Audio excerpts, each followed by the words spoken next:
Hello everyone. I just received my Assioma Duo Power Pedal. So what do you say we look at it together? So why did I get a power meter? Well, I think that power meter is a much more accurate and efficient way to monitor your training and your performance than a heart rate monitor alone. Actually, if I were given the choice between a heart rate monitor and a power meter, and I could only have one, without hesitation, I would go with the power meter. Second question you may have for me is why the Assioma? Well, to some extent I do wonder that myself, because when I first started looking at power meter, I didn't even know that Assioma made power meter. As a matter of fact, I didn't even know what Assioma was. I'd never heard of it before. But when I started looking, I had four must-have criteria in mind. One, it had to be affordable. Two, I wanted dual-sided power meter.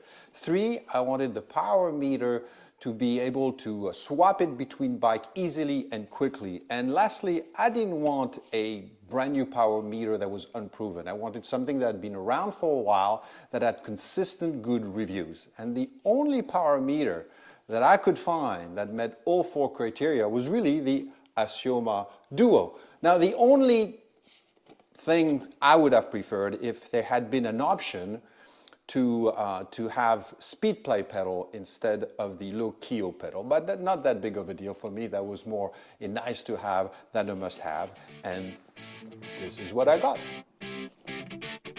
Shall we open it? Let's do it.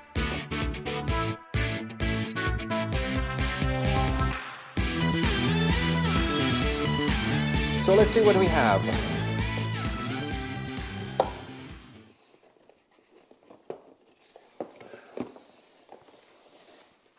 We have the two pedals right on top, left and right pedal. Now there are a couple of features that are worth noting on the Assioma.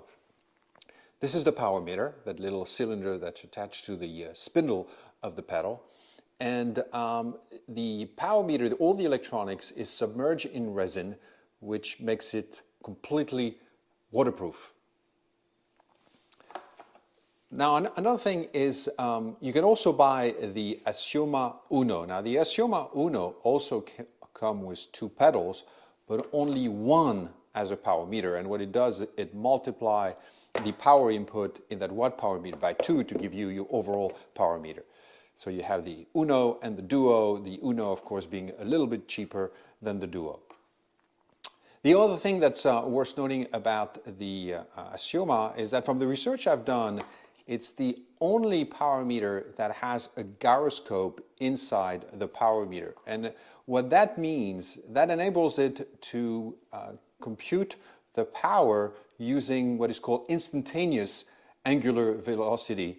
The average power meter usually uses what is called as average angular velocity. It computes your power using the average power over a complete rotation of the crank. The Assioma, thanks to the gyroscope, computes the power input at any angle, any moment, and gives it a little more accuracy. So they're pretty light. Actually, they are slightly, supposedly, lighter than the Garmin Vector 3. Not that much, but that's always nice to have a little saving in weight. So here are the pedal. Underneath, what do we have? Well, underneath we have the manuals, warranty. We have the battery charger with two plugs, one for each of the pedals. We have the charging cables, two of them. Now the way you plug it in, you have two little copper magnets here, and you align it like this, and just plug it in like that. And so you can recharge both pedals at the same time. The battery are supposed to last about 50 hours. That was one of the only complaints I've read in the reviews, that the battery could have lasted a little bit longer. Personally, 50 hours, that gives me easily a month of riding. So charging my pedal once a month is not a big deal.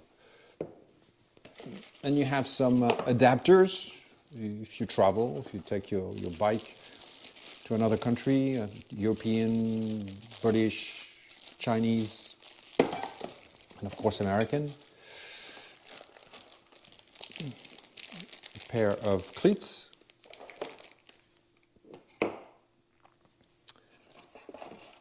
And an 8mm head ski. As a matter of fact, that is the only tool you will need to install your Assioma. So, and that's all you have. That's it. Oh, I forgot. No, we have one more thing. We have some washer. Actually, those washer will be needed when we do the installation. We may or may not need it depending on the type of crank that you use. And that's it.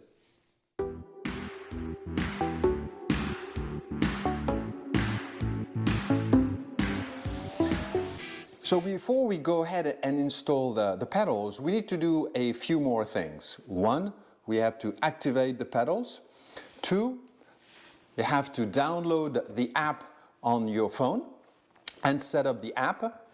And three, you need to pair the power meter to your bike computer. Myself, I use a Garmin Edge 530. So to activate the app, very straightforward, very easy. All you need to do is charge the pedal.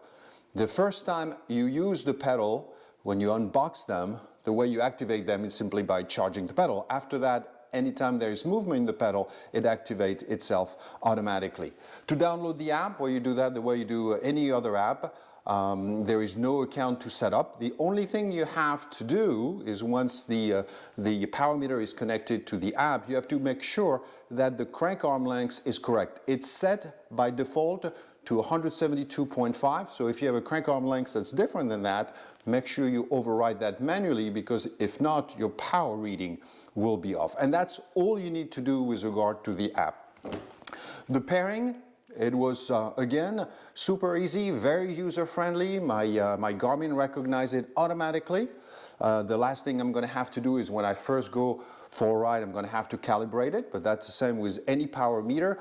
Overall, I have to say, the setup, the electronic setup was incredibly user-friendly. It was child's play, and I have owned quite a few Garmin devices. Garmin has a few things to learn from Favero about easy setup and software user-friendliness. And that's it. Once you've done all that, you're ready to put the pedal and go for a ride and enjoy your power meter.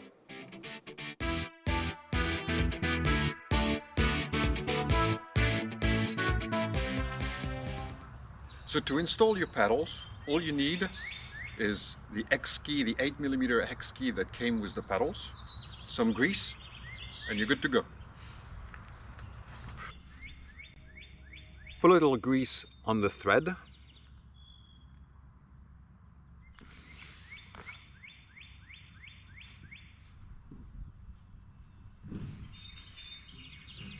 Insert the pedal.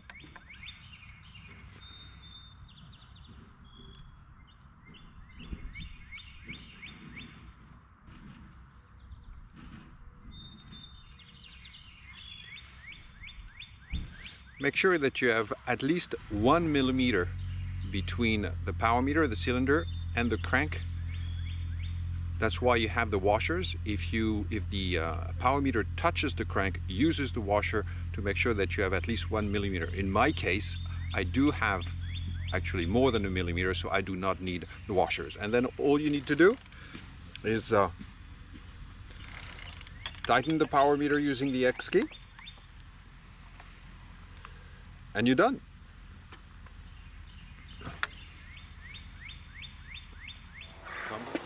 Thank you for watching, be well, and see you next time.